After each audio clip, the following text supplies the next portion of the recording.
Unidos. Buenos días, Mario. Hola, buenos días, Alejandro. ¿Qué tal todo? ¿Bien? Muy bien. Bueno, para empezar, la primera pregunta que quiero hacerte es un poco que nos describas un poco la fisiología de la boca del caballo y su sistema nervioso.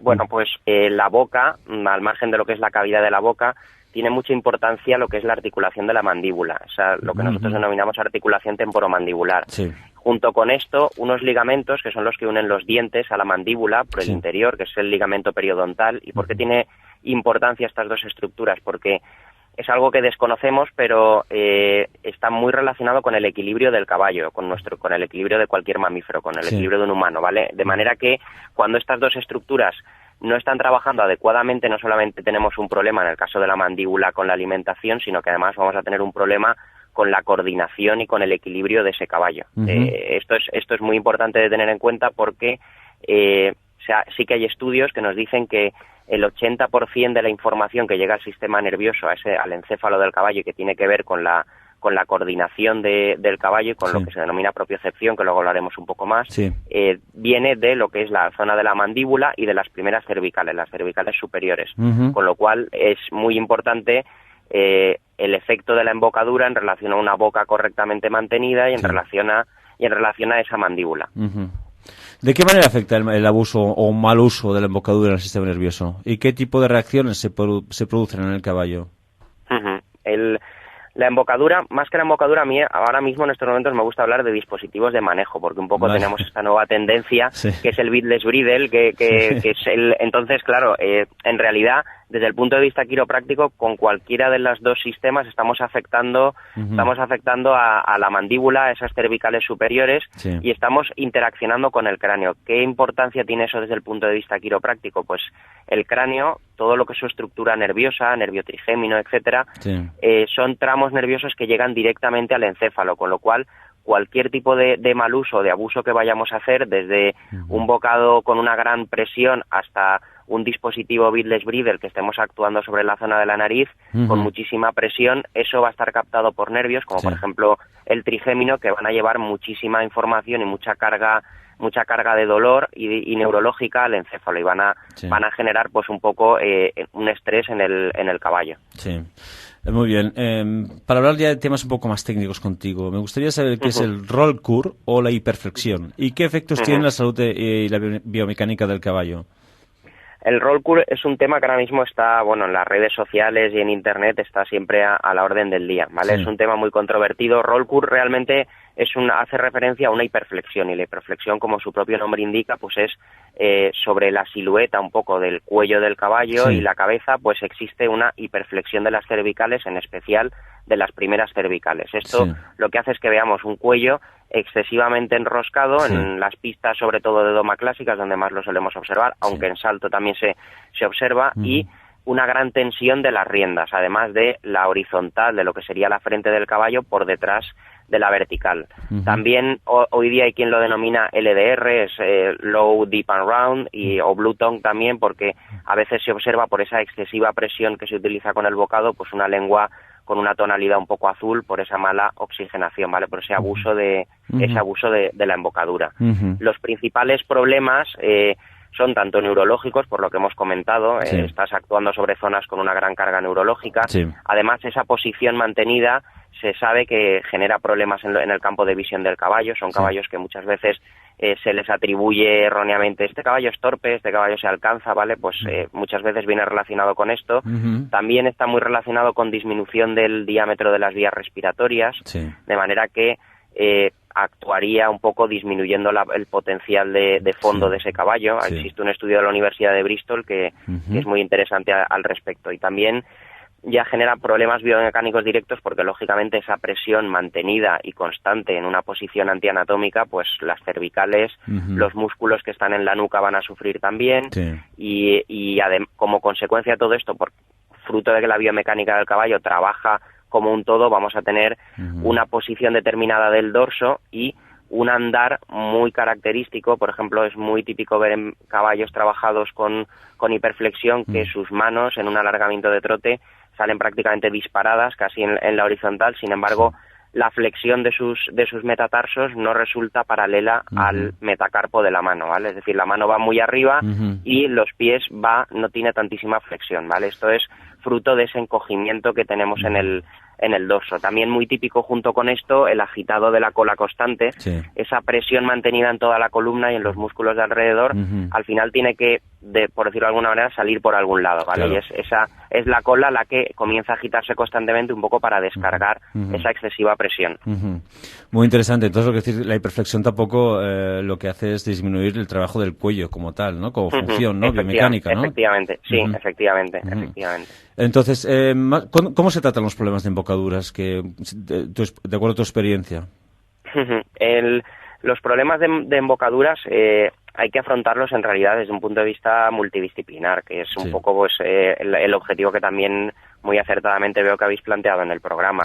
Tiene que ser un trabajo conjunto entre odontólogo, jinete, entrenador y el quiropráctico. Nosotros, desde el punto de vista de la quiropráctica, los malos usos de la embocadura enseguida se traducen en problemas de fijaciones a nivel de las vértebras cervicales, ¿vale? Y como consecuencia de esto encontramos también situaciones en muchas otras partes del cuerpo, ¿vale? Con lo cual nosotros desde el punto de vista quiropráctico procedemos un poco a resolver, a ajustar esas pérdidas de alineación de la columna a consecuencia de una excesiva presión de la rienda o de un mal uso y a pautar una metodología de trabajo, pues fácil, hacer entender a jinete que debe trabajar lo que se denomina el long and low, ¿vale? Que el cuello trabaje estirado y largo en los calentamientos, que se realice un buen calentamiento y un buen enfriamiento del caballo, introducir pautas de estiramientos y todo esto junto a que la embocadura en el trabajo coordinado con el entrenador, pues nos aseguremos de que ese dispositivo es un poco el que necesita ese caballo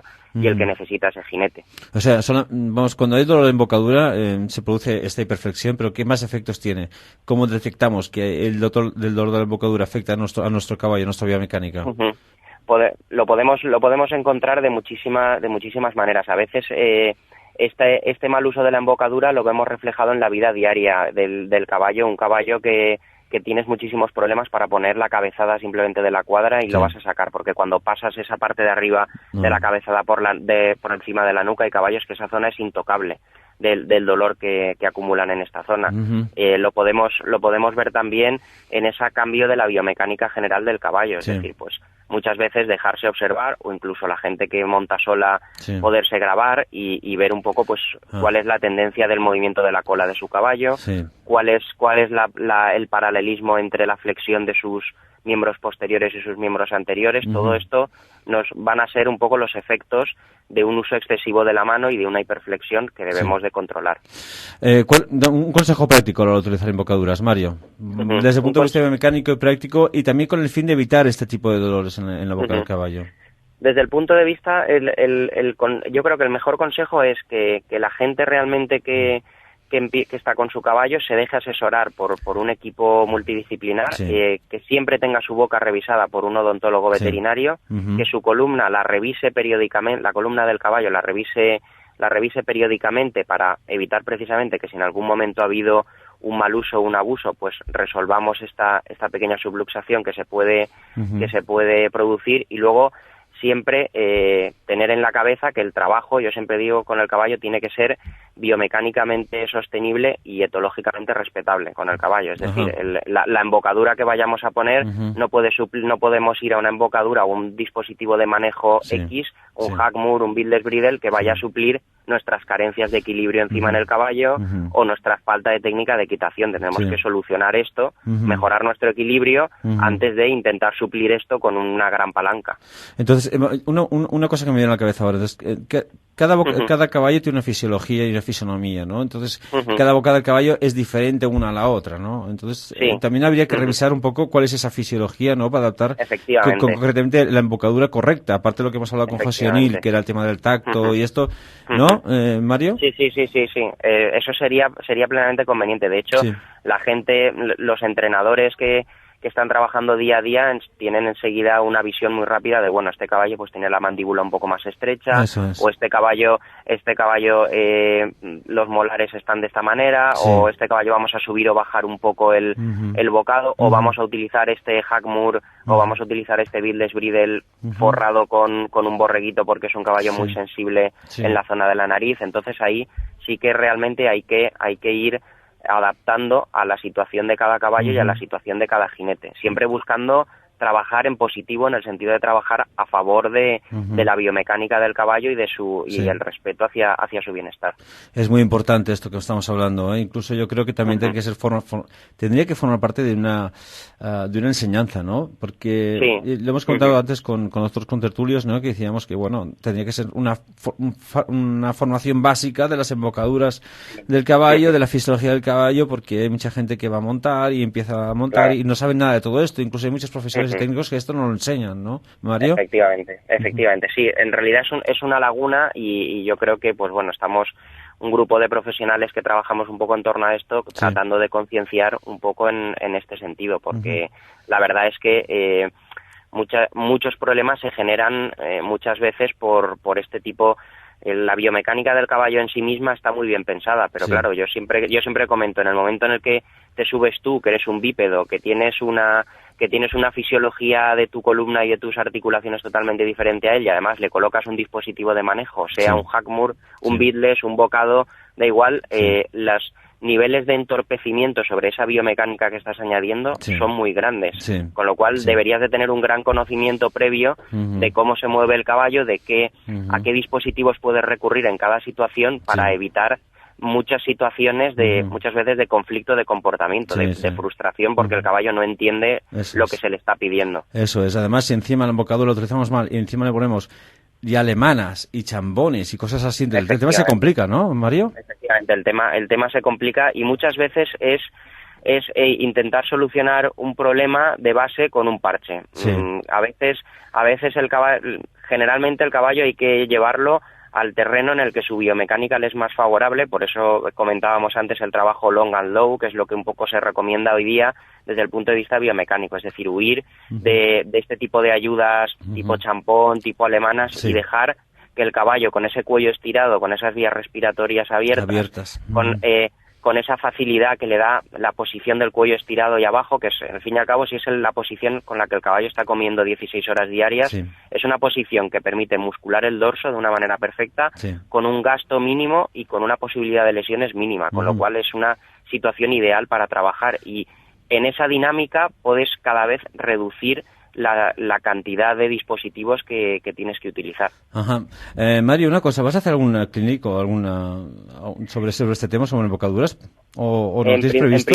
En principio no tengo nada previsto. Tenemos previsto de cara al año que viene un par de clinics, pero más relacionados con tema de ajuste de sillas de montar, de biomecánica del caballo básica, un poco para enseñar a gente que está empezando, pues todo esto que hemos estado comentando ahora, cómo trabaja el caballo, cómo hay que calentar, cómo hay que hacer estiramientos, etcétera. Muy bien, Mario, pues hasta aquí nuestro tiempo contigo. Muy bien. Siempre un placer estar contigo, con tus comentarios y tus consejos, que son siempre muy interesantes. Y bueno, tenemos muchísimos más temas de los que hablar de biomecánica, para el año que viene. Seguro que seguiremos en contacto. Muy bien, Mario. Un abrazo para ti, gracias. Vale, gracias.